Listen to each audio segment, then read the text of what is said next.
Capítulo 5 Motivação histórica.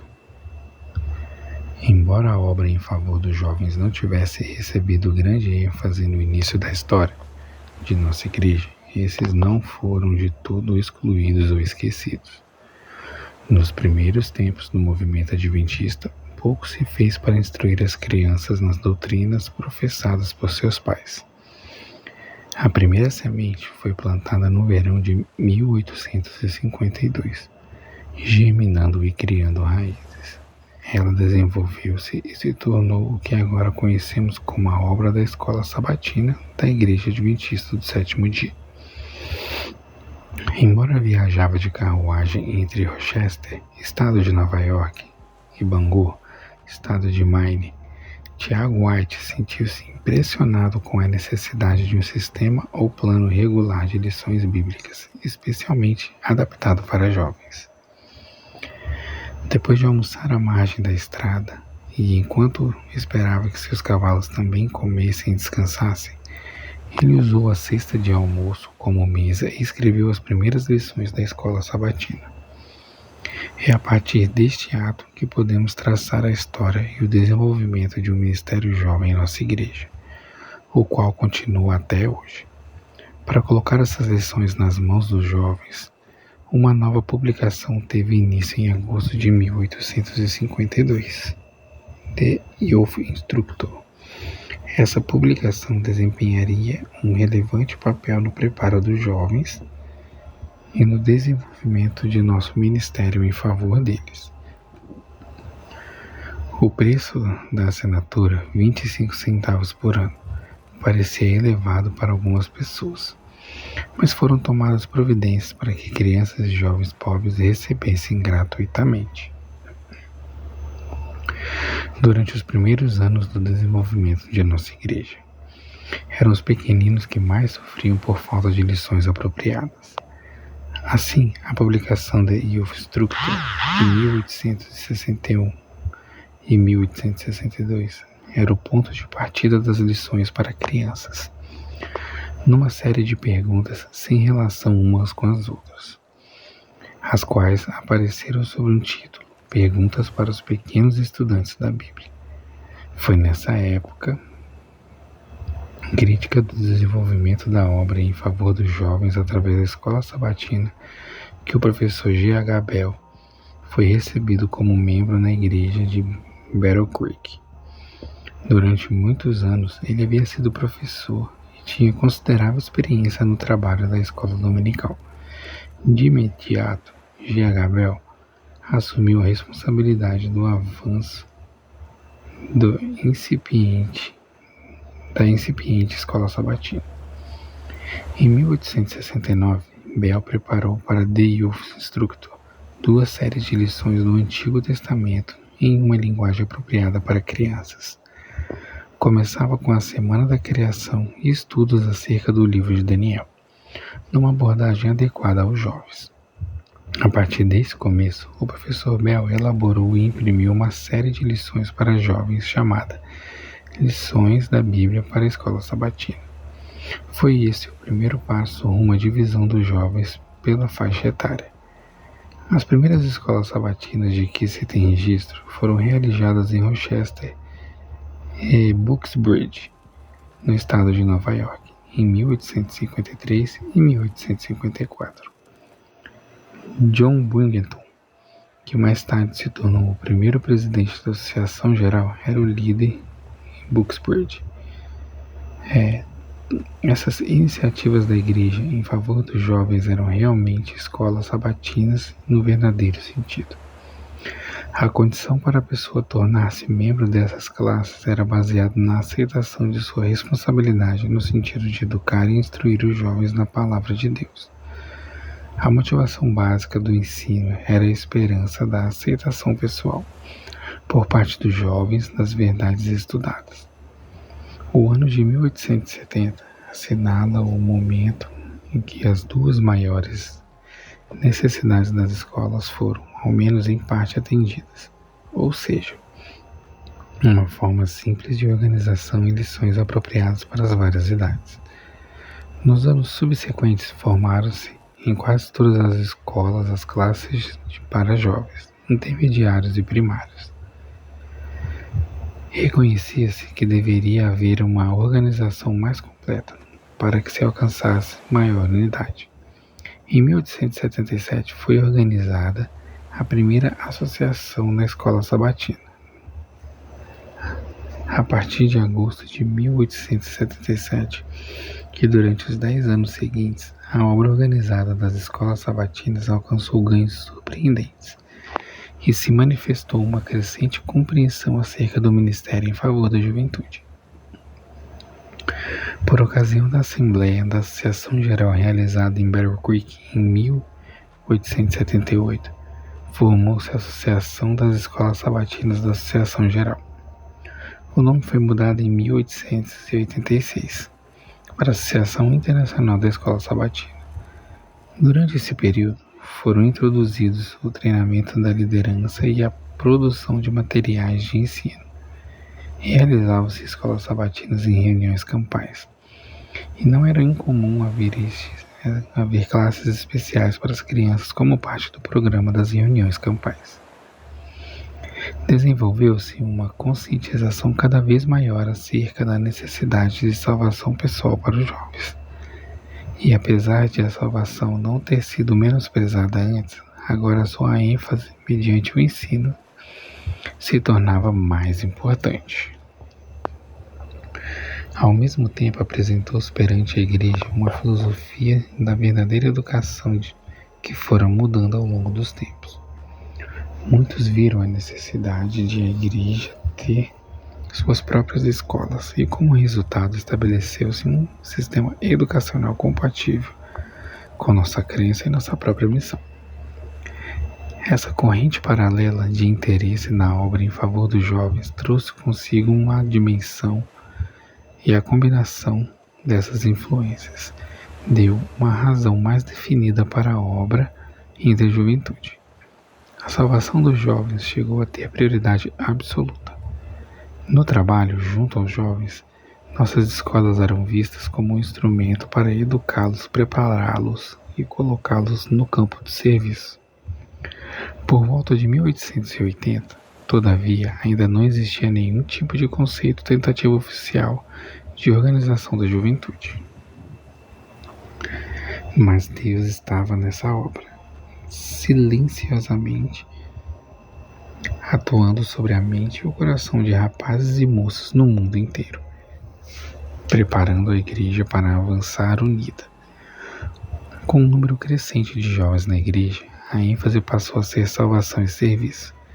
Incitados pelo Espírito Santo, grupos e sociedades de jovens surgiram em muitas partes do mundo, com a iniciativa de Luther Warren e Harry Fenner, em 1879.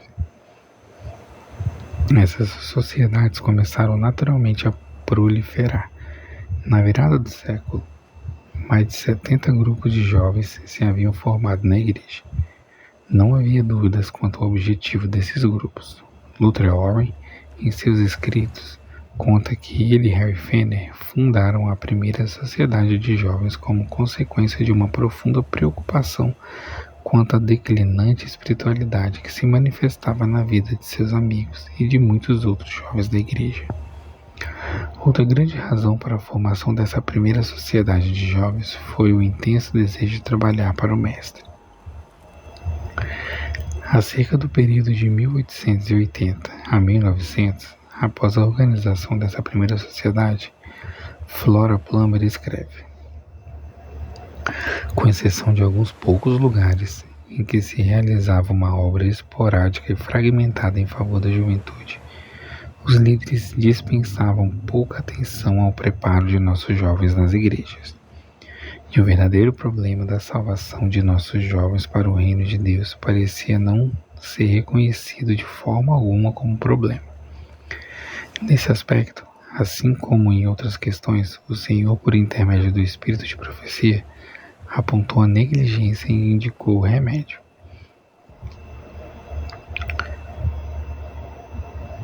História da obra adventista entre os jovens em série Missionário Voluntário. Nota dos tradutores, número 3. Arquivos da Associação Geral. O primeiro testemunho, apelando para que a igreja fizesse algo definido em favor dos jovens, foi escrito por Ellen G. White, em Melbourne, Austrália, aos 19 de dezembro de 1892. Foi lido perante a comissão da Associação Geral por seu presidente, em 29 de janeiro de 1893. Nesse testemunho aparece parte do parágrafo que tem sido citado tão frequentemente desde então. Temos hoje um exército de jovens que podem fazer muito se fossem devidamente encorajados e dirigidos. Queremos que nossos filhos creiam na verdade. Desejamos que sejam abençoados por Deus. Queremos que desempenhem uma parte em planos bem organizados para ajudar outros jovens. Sejam todos tão bem preparados que possam representar devidamente a verdade, dando razão da esperança que neles há e reconhecendo a obra em todo o ramo da obra na qual estejam qualificados para trabalhar. General Conferência Boletim da Associação Geral, 29 e 30 de janeiro de 1893, página 24. Esse testemunho foi logo seguido por outros nos 4 meses seguintes, com instruções mais definidas acerca da organização do trabalho em favor dos jovens. Segue-se alguns trechos desses testemunhos que apresentam claramente o objetivo e o rumo da obra em questão. Moços e moças, não podeis formar grupos, e como soldados de Cristo alistar-vos para a obra, colocando todo o tato, habilidade e talento a serviço do Mestre, a fim de salvar a alma para ele, e que em cada igreja se formem grupos para realizar esse trabalho. Organizar-se-ão como obreiros os moços e as moças que realmente amam a Jesus, não apenas em favor daqueles que professam ser guardadores do sábado, mas também daqueles que não pertencem a esta fé. Sinais dos Tempos, 29 de maio de 1883. Que se forme um grupo semelhante aos da Sociedade do Empenho Cristão, e veja-se o que pode ser feito por todo agente humano responsável, atento às oportunidades de serviço para o Mestre. Tem ele uma vinha na qual todos podem realizar bom trabalho. A humanidade sofredora necessita de ajuda em toda parte. Trechos de cartas de Ellen White relativas à obra médico-missionária, com a data de 2 de outubro de 1893. Mesmo que pastores, evangelistas e professores negligenciem a obra de buscar o perdido, não suceda que as crianças e os jovens negligenciem ser praticantes da palavra. Que moços, moças e crianças saiam a trabalhar em nome de Jesus, que se unem em torno de algum plano e ordem de ação. Não podeis formar um grupo de obreiros, separar um tempo certo para orar juntos, pedir que o Senhor vos dê sua graça e partir para uma ação unida? Deveis consultar homens que amem e temam a Deus e que tenham experiência na obra, para que sob a orientação do Espírito Santo de Deus possais fazer planos e elaborar métodos mediante os quais podereis trabalhar com seriedade e obter resultados certos. Esses e outros testemunhos do Espírito de Profecia reforçavam as seguintes ideias. Como igreja deveríamos levar muito mais a sério a obra em favor dos jovens. A salvação da juventude deveria ser uma prioridade. A igreja deveria dar passos no sentido de organizar a obra em favor dos jovens. Grupos de jovens deveriam ser organizados em todas as igrejas. Esses grupos deveriam ser compostos por jovens que verdadeiramente amassem ao Senhor. O propósito desses grupos deveria ser o de organizar os jovens para o serviço. Esses grupos deveriam oferecer não só o necessário preparo, mas também oportunidades de serviço. Esse serviço teria bom êxito em revelar-se uma bênção para a igreja e a juventude. Recebidas essas mensagens, a resposta não tardou a vir. Pessoas, igrejas e instituições reconheceram a necessidade de dar início a tentativas aparentemente desorganizadas no sentido de formar grupos ou sociedades de jovens. Em 1893 foi organizada a Sociedade de Jovens do Serviço Cristão, em Collegeville, estado do Nebraska. Luther Warren deu início ao grupo Raios de Sol, no estado de Dakota do Sul, em 1894. Seu objetivo era liderar os jovens no trabalho missionário. Em pouco tempo surgiram outros grupos em diferentes partes do estado, e em 1896 os membros desses grupos realizaram uma convenção. No estado de Michigan, vários grupos de jovens se organizaram com o objetivo de buscar o Senhor em oração e ajudar os necessitados. A Sociedade de Jovens de Dorcas, reunida no lar de Uriah Smith, foi um desses grupos. Posteriormente, o nome foi mudado para o Grupo de Ajuda Cristã. Um grupo denominado Josué e Caleb começou no estado de Ohio. No encontro em Monte Vernon, em 1899, os obreiros de Ohio fizeram um estudo cuidadoso dos testemunhos seletos de Ellen G. White para investigar mais acerca das necessidades dos jovens. Na reunião campal seguinte, aprovou-se uma recomendação para que os jovens se organizassem de maneira definida. Aqueles que participassem da organização seriam conhecidos como missionários voluntários e assinariam o seguinte compromisso: reconhecendo os preciosos dons que o Senhor me tem dado, apresento-me como voluntário para servir em qualquer lugar deste vasto mundo para onde o seu Espírito me conduzir, e em qualquer tipo de atividade que ele possa indicar. Essa organização continuou prosperando, e é interessante notar que 3 dos líderes foram chamados para trabalhar em terras estrangeiras antes que a ideia dos missionários voluntários de Ohio fosse assimilada na organização geral em 1917. A obra entre os jovens não ficou confinada na América do Norte. Antes da virada do século, aproximadamente 70 grupos ou sociedades se haviam organizado no mundo. Sobre este assunto, Matilda Erickson fez o seguinte comentário: quando deve a organização dos jovens ao espírito de profecia, as mensagens provenientes dessa fonte trouxeram essa organização à existência, e ao longo de todo o caminho, os obreiros que trabalham em favor dos jovens têm encontrado nos testemunhos uma das melhores fontes de auxílio para se traçar planos para essa obra em favor da juventude. As mensagens do espírito de profecia provenientes daquela fonte chamaram essa organização à existência. E ao longo de todo o caminho, os obreiros que trabalham com os jovens têm encontrado nos testemunhos as suas melhores fontes de auxílio na elaboração de planos para a obra em favor da juventude.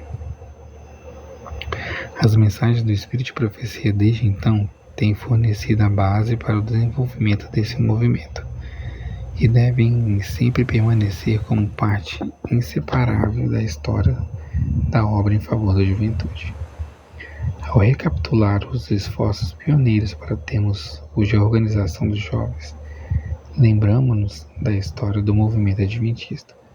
Assim como indivíduos se ergueram para pregar a mensagem do advento em diferentes partes do mundo, assim também as sociedades dos jovens começaram a brotar por volta de 1890. Essas sociedades não só atenderam uma exigência imediata, mas também apontaram para a necessidade de uma organização geral no trabalho com os jovens. Nasceram espontaneamente a partir de uma carência universal em comum. O mestre havia dado ordens para que se fizesse algo, e sua palavra não voltaria para ele vazia. Matilda Erickson. Os missionários voluntários e a sua obra.